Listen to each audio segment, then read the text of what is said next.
నుంచి 30 సంవత్సరాల నుంచి 25-30 సంవత్సరాల బట్టి నుంచి ఇంజనీరింగ్ విభాగంలో పనిచేస్తున్నాం. కానీ అప్పటి నుండి అరాకొరా జీతాలతో గడుపుతున్నాం. గత అమరావతిలో వెళ్ళి నోటీస్ ఇచ్చాం, రాజమండ్రి మున్సిపల్ కమిషనర్ గారికి నోటీస్ ఇచ్చాం. ఏ స్పందన లేకపోవడం వల్ల 9/12/2024 సమ్మెబాట పడుతున్నాం. నిన్న సమ్మె చేయడానికి అందరం సమ్మె చేస్తుండగానే మధ్యాహ్నం వచ్చి టౌన్ ప్లానింగ్ పర్మిషన్ లేదు. ఆల్రెడీ మేము డిఎస్పీ గారు పర్మిషన్ తీసుకొని టెంట్ అది వేసి సమ్మె మొదలుపెట్టాం. మీకు పర్మిషన్ లేదు టౌన్ ప్లానింగ్ అని వచ్చి టెంట్లు అవి పీకేశారండి. పీకేసినా మేమే వెనకాడికి వేయలేదండి. అక్కడ ఉండి కూర్చొని నేల మీద కూర్చొని నిరసన తెలియజేస్తున్నాం. ఎన్నాలని ఇలాగా సాలీసాలని జీతాలతో గడుపుతామని మేము ఆలోచించి నిర్ణయం తీసుకున్నాం. అయినా సరే స్పందన ఏం లేదు. రాజమండ్రిలోనే చేస్తున్నారు, రాష్ట్ర వ్యాప్తంగా ఎక్కడ సమ్మె చేయట్లేదని అంటున్నారు. కానీ ఉమ్మడి తూర్పుగోదావరి జిల్లాలు, కర్నూలు రాష్ట్ర వ్యాప్తంగా కొన్ని లేకపోయినా ఎక్కువ శాతంగా సమ్మె చేయడానికి ముందుకు వచ్చారు. 40 మున్సిపాలిటీలు చేస్తున్నారు, 5-6 కార్పొరేషన్లు చేస్తున్నారు. ఈరోజు కూడా వేరే కార్పొరేషన్లు మున్సిపాలిటీలు కూడా యాడ్ అయ్యి సమ్మెకి ముందుకు వెళ్తున్నాం. ప్రధానమైన మా డిమాండ్లు ఏంటంటే టెక్నికల్, నాన్ టెక్నికల్ జీతాలు ఇమ్మని కోరాము అధికారులని. టెక్నికల్ శాలరీ ఏమో 9,200, 29,200, నాన్ టెక్నికల్ 24,500.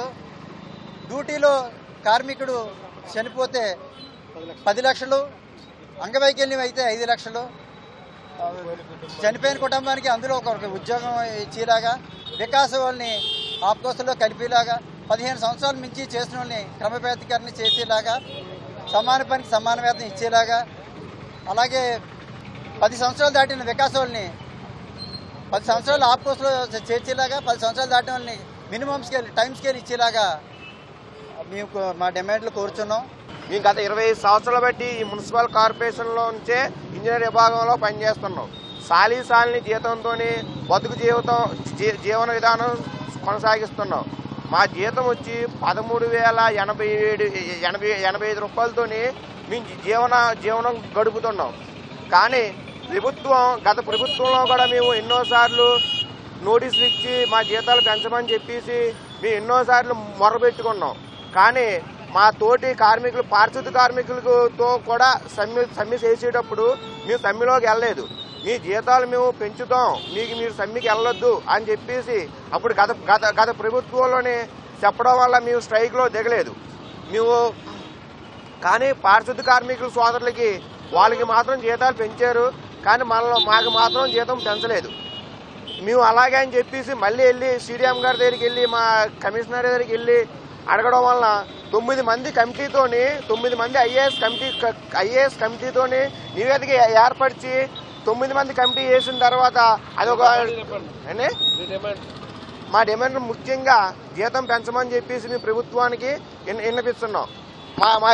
మా జీతం టెక్నికల్కి 29,200 రూపాయలు, నాన్ టెక్నికల్ వ్యక్తికి ఏమో 24,500 రూపాయలు ఇమ్మని చెప్పేసి మేము ముఖ్యమైన డిమాండ్లుగా ఈ ప్రభుత్వానికి విన్నపిస్తున్నాం ఈ వీడియో ద్వారా. పాత్రికేయులకు అలాగే పోలీస్ శాఖ వారికి అందరికీ నమస్కారం. మరి ఈరోజు వచ్చిన మంచి మున్సిపల్ కార్మికులు ఇంజనీర్ సెక్షన్ ప్రతి ఒక్కరికి నమస్కారం తెలియపరుస్తూ, మరి ఈరోజు మరి ఈ యొక్క సమ్మెబాటు పెడతాక మరి ప్రధాన కారణం మా యొక్క డిమాండ్లు.